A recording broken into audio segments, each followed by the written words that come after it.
আজকে শেখাবো হলো সংখ্যা পদ্ধতির রূপান্তর। আমরা জানি এইচএসসি আইসিটি তৃতীয়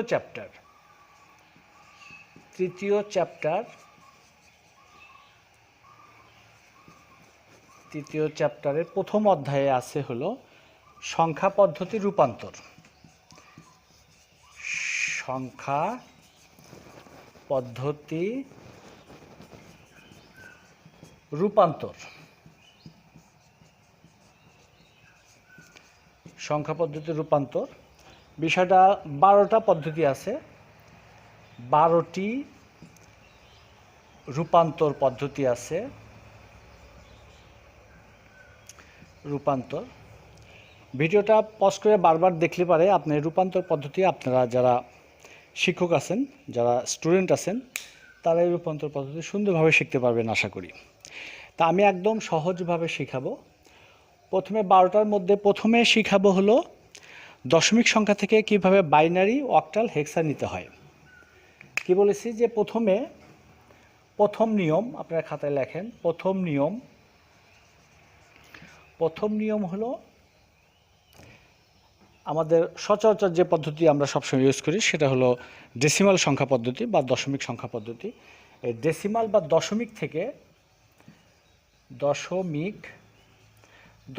থেকে এই অ্যারো চিহ্ন মানে থেকে দশমিক থেকে বাইনারি, আবার এই দশমিক থেকেই অক্টাল,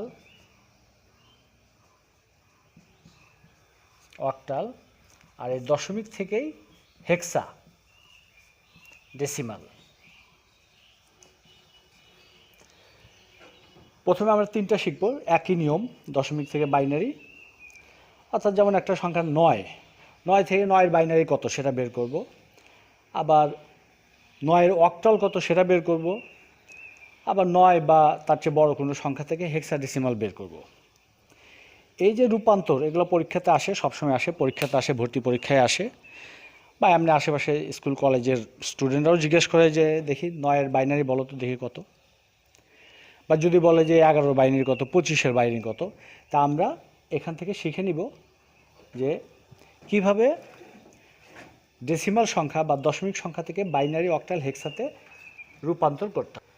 ডেসিমাল সংখ্যা বেস 10 দিয়ে প্রকাশ করা হয়। আমরা জানি সংখ্যা 4 রকমের, একটা ডেসিমাল, একটা বাইনারি, একটা অক্টাল, একটা হেক্সাডেসিমাল।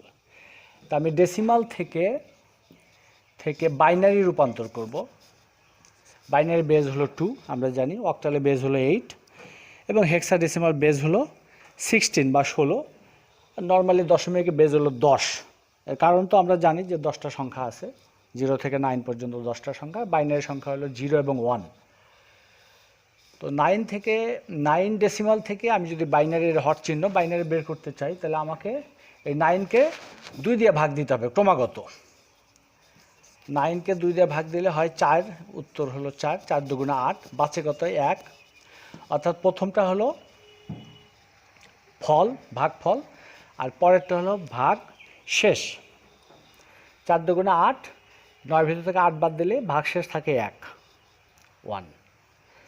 আবার একে 2 দিয়ে ভাগ দিতে হবে, তাহলে 2 দুগুণে 4 মিলে গেল, তাহলে হাতে কিছু থাকে না, এই জন্য শূন্য বসতে হবে। এটা আপনারা যারা ভিডিও দেখছেন তারা প্র্যাকটিস করবেন। অনেকে জানে, স্কিপ করে যাওয়ার দরকার নেই, আরও ইনফরমেশন আছে, সেগুলো দেখেন। চ্যানেলটা সাবস্ক্রাইব করে রাখেন। 2কে 2 দিয়ে ভাগ দিলে হয় কত, 2 1কে 2 মিলে গেল, আবার 0। আবার 1কে 2 দিয়ে ভাগ করতে হবে। 1কে 2 দিয়ে ভাগ করা যায় না, দশমিক সংখ্যা আসে, কিন্তু দশমিক সংখ্যা এখানে আনা যাবে না। যেহেতু ভাগ করা যায় না, এই জন্য ফল আসবে 0, অর্থাৎ ভাগফল আসবে 0। আর ভাগশেষ 1টা হুবহু এখানে 1 থাকবে, এটা কোনো মাইনাস চিহ্ন নয়, এটা হলো হাইফেন। তা আমাদের চিন্তা করতে হবে, এই যারা আইসিটির বিজ্ঞানী তারা বলে দিয়েছেন যে নিচ থেকে উপর দিকে যেতে হবে। নিচের সংখ্যা, প্রথম সংখ্যা, এটাকে বলা হলো মোস্ট সিগনিফিক্যান্ট বিট, বা ইংলিশে বলে এমএসবি, মোস্ট সিগনিফিক্যান্ট বিট। আর এই লাস্টের ওয়ানটা হলো এলএসবি, লিস্ট সিগনিফিক্যান্ট বিট। যাই হোক, আমাদের এগুলো রাব করে নিব আমরা খাতাতে, যখন পরীক্ষার হলে খাতায় রাব করে নিব। রাব করে নিয়ে আমাদের এগুলো জানতে হবে যে 1001 9-এর বাইনারি হলো 1001 1001। সুতরাং আমরা লিখতে পারি যে 9.9 সমান 1001। এখানে কোনোভাবেই 1001 বলা যাবে না, এখানে ইংলিশেই বলতে হবে 1001। একটা রূপান্তর হয়ে গেল, 9-এর বাইনারি হলো 1001। একইভাবে এটা যদি 9 না হয় অন্য কোনো সংখ্যা হয়, 29 হলো, 16, 15, 20, 25 যে কোনো সংখ্যা হতে পারে, 100 হতে পারে, যে কোনো সংখ্যা 2 দিয়ে ক্রমাগত ভাগ করে এটা তো হলো 3-4 লাইনে হয়েছে। এমনও হতে পারে যে সংখ্যা যদি বড় হয় পুরো বোর্ডে পর্যন্ত যাবে ভাগ করতে করতে। যাই হোক, ভাগ 2 দিয়েই করতে হবে, অন্য কোনো সংখ্যাতে ভাগ করলে বাইনারি আসবে না। একই নিয়ম যেহেতু আমি বলছি যে আবার দশমিক থেকে অক্টালে বের করতে হলে অক্টালের বেজ মানে 8 দিয়ে ভাগ করতে হবে। আমি যদি এই জিনিসটাই যদি অক্টালে বের করতে চাই, এটা বের হলো, এটা ঠিক আছে, এটা একটা রেজাল্ট এখানে লেখা রাখি যে 9 বেজ সমান 1001। এবার আমি এই 9কেই অক্টালে বের করব, 9 দশমিকে অক্টালে বের করব। অক্টালে বের করার নিয়ম হলো যে আমি বলছি যে অক্টালে বেজ দিয়ে ভাগ করতে হবে। বাইনারি বের করতে হলে বাইনারি বেজ দিয়ে ভাগ করতে হয়েছে, অক্টাল বের করতে হলে অক্টালে বেজ দিয়ে ভাগ করতে হবে। তাহলে অক্টালে বেজে এই 2কে এটা 8 দিতে হবে। সুপ্রিয় ভিউয়ার, আপনারা দেখছেন যে 9কে 8 দিয়ে ভাগ করতে হবে, তাহলে একবার যায়, 8 একে 8। যখন আমি একবার দিব তখন হাতে 1 বাঁচে, হাতে কত বাঁচে? 1। আবার 8 দিয়ে ভাগ করা যায়, 1কে 8 দিয়ে ভাগ করা যায় না যেহেতু, এই জন্য 0 আসবে। এই 1 সরাসরি এখানে আসবে, এখানে 1 আসবে। দ্যাট মিন্স 9-এর বাইনারি, এটা যদি আমি অক্টাল বের করি, 9-এর বাইনারি তো আগে বের করেছিলাম, 9-এর অক্টাল হবে হলো, আবার একইভাবে নিচ থেকে উপরের দিকে যাবে, অর্থাৎ 1 এবং 1। এটা 1 বলা যাবে না, 11 বলতে হবে। অর্থাৎ 9 দশমিকের অক্টাল হলো 11। এখানে 1 বলা যাবে না, কারণ হলো অক্টাল সংখ্যা 0 থেকে 7 পর্যন্ত হলো অক্টাল সংখ্যা। 2, 3, 4, 5, 6, 7 পর্যন্ত অক্টাল সংখ্যা, আর অক্টালের বেজ হলো 8। তাহলে 9 ডেসিমালের অক্টাল হলো 11। দুটা গেল, এবার হলো হেক্সাডেসিমাল। তাহলে 9কে 16 দিয়ে ভাগ করতে হবে। 9কে 16 দিয়ে ভাগ করা যায় না, 16 দিয়ে ভাগ করা যায় না, এই জন্য সরাসরি 9 বসবে, এখানে 0 আসবে আর হাতে 9 থাকে, 9 বসবে। অর্থাৎ 0.9-এর সমান হেক্সাও 9, হেক্সাডেসিমালও 9, এটাই সঠিক। আজকে দেখাবো বাইনারি থেকে ডেসিমাল, অক্টাল থেকে ডেসিমাল, হেক্সা থেকে ডেসিমাল কিভাবে করে। তাহলে বাইনারি থেকে ডেসিমাল,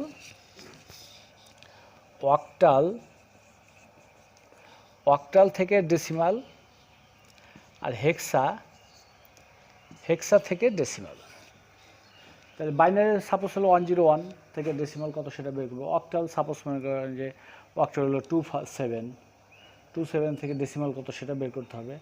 হেক্সা মান সাপোজ মনে করেন যে A1 একটা হেক্সা, A1-এর হেক্সা থেকে ডেসিমাল কত সেটা বের করতে হবে। সেটা নিয়মটা হলো এটা গুণনের মাধ্যমে বের করতে হবে। আগেরটা ভাগ করে বের করছিলাম, এবার গুণন করে বের করতে হবে। যেমন একটা বাইনারি সংখ্যা 1101 এটা একটা বাইনারি সংখ্যা।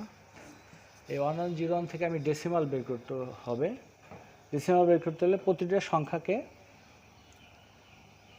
এই বাইনারি বেস দিয়ে গুণ করতে হবে, গুণ করতে পাওয়ার দিতে হবে। সেটা কীরকম? যেমন প্রতিটা অঙ্ক 1, প্রতিটা অঙ্ককে কি বলছি, বাইনারি বেস দ্বারা গুণন করতে হবে। তাহলে 1 গুণন বাইনারি বেস 2 যোগ 1 গুণন বেস 2 যোগ 0 গুণন বেস 2 যোগ 1 গুণন বেস 2। তাহলে সব জায়গায় কিন্তু বাইনারি বেস 2, সে 2 দিয়ে গুণ করতে হবে বাইনারি প্রতিটা অঙ্ককে। এখানে 1, এখানে 1, এখানে 0, এখানে 1। ঠিক আছে সুপ্রিয় শিক্ষার্থী এবং শিক্ষকবৃন্দ, আপনারা দেখছেন, অনেক ধন্যবাদ। আপনারা একটু ধৈর্য ধরে করে দেখুন। এই যে লাস্টের 2, এর উপরে পাওয়ার দিতে হবে 0, এর পাওয়ার দিতে হবে 1, এর পাওয়ার দিতে হবে 2, এর পাওয়ার দিতে হবে 3। এটা যদি শুরু করি, 2 দুগুণে 4, 4 দুগুণে 8, অর্থাৎ 2 এর পাওয়ার যদি 3 থেকে 8 হয়, 8 আর 1 যোগ করলে 8ই হয়, অর্থাৎ ইংলিশে লিখতে হবে 8। 2 দুগুণে 4 আর 1 যোগ গুণন করলে 4ই হয়, যোগ 0-র সাথে যাই গুণন করলে 0 হয়। এখানে 2 এর উপরে পাওয়ার 0 আছে, সেটা হবে 1 অবশ্যই। 1 আর এই 1 যোগ করলে গুণন করলে হয় 1। 2 এর উপরে পাওয়ার 0 থাকলে সেটা 1 হয়। 3-র উপরে পাওয়ার 0 থাকলে 1 হয়। যে কোনো সংখ্যার উপরে যদি পাওয়ার 0 থাকে সেটা 1 হয়ে যায়। 1 আর আগের এই 1, 2 1 একসাথে গুণ করলে 1ই হয়। এটা ফলাফল যদি আমরা যোগ করি তাহলে আপনারা দেখেন এটা 13 হয়, অর্থাৎ এটা একটা ডেসিমাল সংখ্যা বা দশমিক সংখ্যা। 1101-এর দশমিক হলো 13। এটা গেল।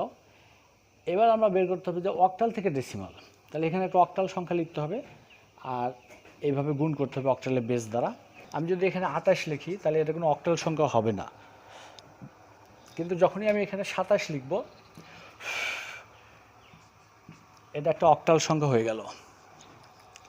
0 থেকে 7 হলো অক্টাল সংখ্যা, এটা একটা অক্টাল সংখ্যা। এখান থেকে আমাকে বের করতে হবে ডেসিমাল। আমরা শিখছি বাইনারি থেকে ডেসিমাল, অক্টাল থেকে ডেসিমাল, হেক্সা থেকে ডেসিমাল। তাহলে ডেসিমাল বের করতে হলে নিয়মটা কি, প্রতিটা অঙ্ককে 8 দিয়ে গুণ করতে হবে, তারপরে পাওয়ার দিতে হবে। 2 গুণন 8 যোগ 7 গুণন 8, পাওয়ার হলো 8-এর উপর 0 আর এটা হলো 1। তাহলে এটা যদি করি 8 দুগুণে 16 যোগ 8-এর উপর পাওয়ার 1 মানে 8-এর উপর পাওয়ার 0 মানে 1, 1 আর 7 গুণ করলে 7 হয়। তাহলে আমরা জানি 7 6 13, 3 হাতের 1, 1 আর 2 গুলো 23, অর্থাৎ 27-এর ডেসিমাল হলো 23, 23। এটাই সঠিক। হেক্সাডেসিমাল থেকে কিভাবে ডেসিমালে রূপান্তর করি। হেক্সাডেসিমাল একটা সংখ্যা, সাপোজ মনে করি A1। A1 কিন্তু একটা হেক্সাডেসিমাল সংখ্যা। এখান থেকে আমরা ডেসিমাল সংখ্যায় ট্রান্সফর্ম করব, রূপান্তর করব। A1 একটা হেক্সাডেসিমাল সংখ্যা, আমরা জানি বইতেও আছে যে 0 থেকে 9 এবং A থেকে F পর্যন্ত সংখ্যাটা A B C D E F, এই 6টা সংখ্যা হলো হেক্সাডেসিমাল। 16টা সংখ্যা নিয়ে হেক্সাডেসিমাল সংখ্যা তৈরি করেছে কম্পিউটার বিজ্ঞানীরা। এটা কম্পিউটারের জন্য আবিষ্কার হয়েছে। এটা বাইনারি অনেক বড় সংখ্যাকে সংক্ষেপ করে হেক্সাডেসিমাল সংখ্যায় রূপান্তর করে। আমাদের যে আমরা যখন কম্পিউটার নিয়ে আরও পড়াশোনা করব জানবো যে রঙের মানগুলো হেক্সাডেসিমালে প্রকাশ করা হয়। সেটা আমরা 4 নম্বর অধ্যায়ে আলোচনা করব ইনশাল্লাহ। এখন আমরা দেখব যে A1 একটা হেক্সাডেসিমাল সংখ্যা, এখান থেকে কীভাবে ডেসিমাল সংখ্যায় রূপান্তর করি। আমরা এর আগে ডেসিমাল সংখ্যা থেকে হেক্সাডেসিমাল সংখ্যায় রূপান্তর করা শিখেছি। একটা ডেসিমাল সংখ্যা, সাপোজ 20 একটা ডেসিমাল সংখ্যা, সেটাকে হেক্সাডেসিমাল সংখ্যায় রূপান্তর করতে হলে ডেসিমালের বেস দিয়ে ভাগ করতে হয়। এক্ষেত্রে নিয়মটা একটু আলাদা, আগের 2 নিয়মের মতোই। যেমন প্রতিটা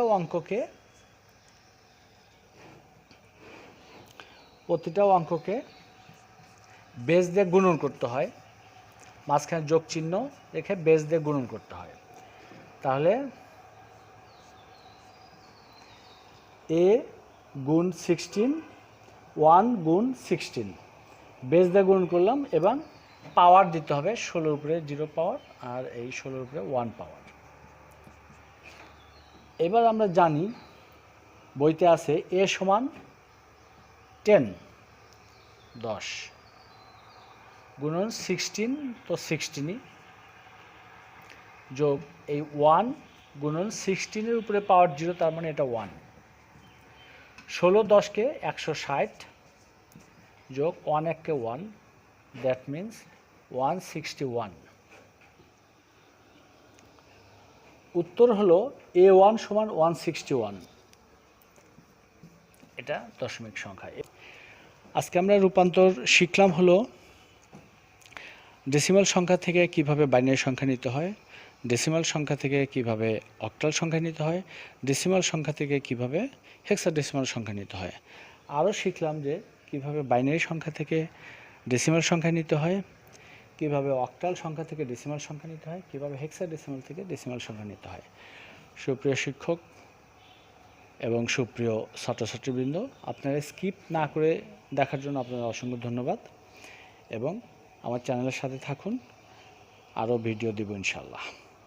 সবাইকে ধন্যবাদ। সাবস্ক্রাইব করুন আমার চ্যানেল। Thank you.